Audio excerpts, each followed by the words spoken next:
नमस्कार, आप देख रहे हैं मौसम तक चैनल। मैं हूं देवेंद्र त्रिपाठी। आज 11 जनवरी है और आज से लेकर अगले 3 दिनों के दौरान कितना बदलाव होगा मौसम में, क्योंकि अब जिस तरह का मौसम जनवरी के महीने में देखने को मिला है उत्तर भारत में, मध्य भारत में और अब पूर्वी भारत में मौसम में जिस तरह की तब्दीलियां हो रही हैं, उसको देखते हुए निश्चित रूप से किसानों के लिए ये जानना बेहद ज़रूरी है कि मौसम में क्या बदलाव आने वाले समय में होने की संभावनाएं हैं। आपको बता दें कि मौसमी सिस्टमों के पूरब की दिशा में आगे आने और बंगाल की खाड़ी की तरफ से मॉइस्चर सेंट्रल इंडिया और ईस्ट इंडिया की तरफ बढ़ने के चलते अब जो बारिश की गतिविधियां हैं वो मध्य और पूर्वी भारत के राज्यों में ज़्यादा होने की संभावना है। मैं आपको बताता हूं ज़्यादा बारिश की संभावना कहाँ नज़र आ रही है। आज और कल यानी 11, 12 और उसके बाद 13 जनवरी को बारिश मुख्यतः होगी सेंट्रल पार्ट्स में, छत्तीसगढ़, ओडिशा, विदर्भ और मध्य प्रदेश के पूर्वी भागों में, साथ ही साथ तेलंगाना के कुछ इलाकों में और उत्तरी तटीय आंध्र प्रदेश में। इसके साथ साथ झारखंड, बिहार और पश्चिम बंगाल के कई इलाकों में मध्यम से भारी वर्षा होने की संभावना है।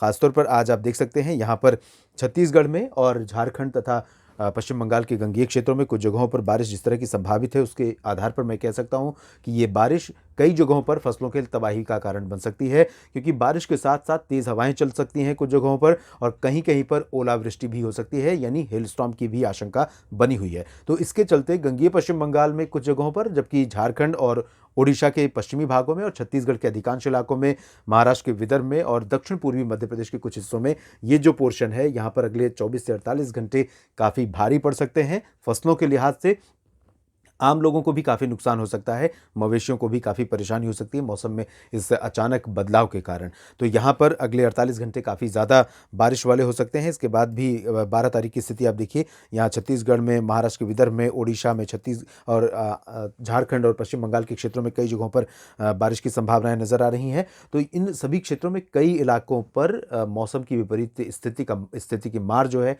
वो किसानों पर सबसे ज़्यादा पड़ सकती है, उसके बाद मवेशियों पर और आम लोग भी प्रभावित हो सकते हैं। इसलिए सुरक्षित रहने में भलाई है, क्योंकि इस दौरान जो बारिश संभावित है उसके साथ साथ झारखंड की बात करें या छत्तीसगढ़, ओडिशा, विदर्भ और मध्य प्रदेश के दक्षिण पूर्वी हिस्सों की, तो इन भागों में आज और कल ओलावृष्टि भी हो सकती है और साथ में लाइटनिंग स्ट्राइक की संभावना भी है। तो बिजली गिरने से लोगों को काफ़ी नुकसान जान और माल का भी हो सकता है, इसलिए यहाँ पर सुरक्षित रहें, बचकर रहें।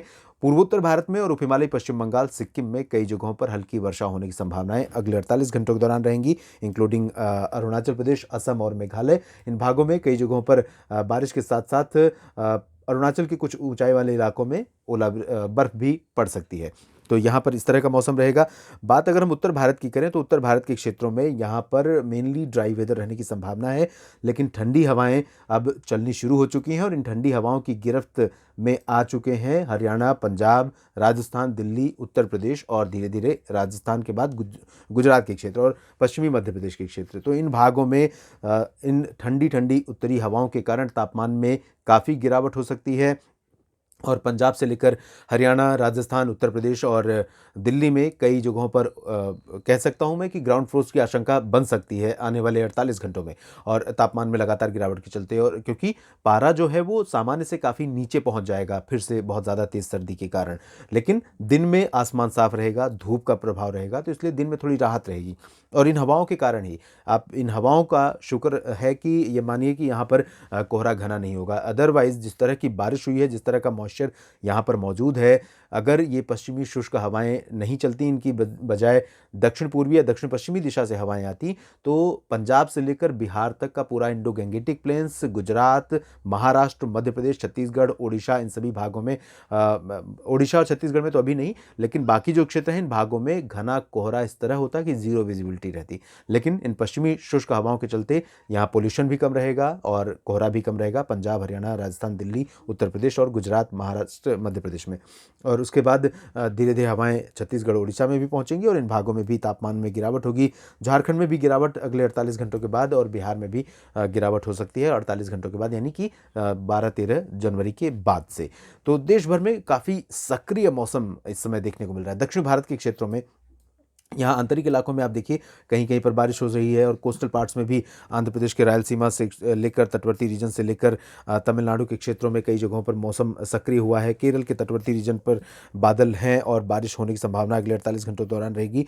तो काफ़ी ओवरऑल मेजर पोर्शन पर इस दौरान जिस तरह का वेदर है, ऐसा वेदर आमतौर पर नहीं होता है। बदलती जलवायु का कहीं न कहीं ये सिग्नल है, कहीं न कहीं ये संकेत है। जिस तरह का सिग्नल हम मेन रेनी सीजन में, भारत के मेन रेनी सीजन में, मानसून महीने में जून से लेकर 30 सितंबर के बीच देखते हैं, कुछ वैसा ही परिवर्तन post monsoon, pre monsoon, winter rain इन सभी जगहों सीजनों में देखने को मिल रहा है। इस बुलेटिन में अभी इतना ही। मैं विदा लूंगा आपसे, लेकिन आपसे अपील करूंगा कि अगर अभी तक आपने चैनल को सब्सक्राइब नहीं किया है तो ज़रूर कर लीजिए, ताकि मौसम की जानकारियां लगातार आप तक पहुंचती रहें। और चैनल को सब्सक्राइब करने के साथ साथ बेल आइकन पर भी क्लिक कीजिए और वीडियो में दी गई जानकारियां ठीक लगें तो लाइक और शेयर भी कीजिए। धन्यवाद।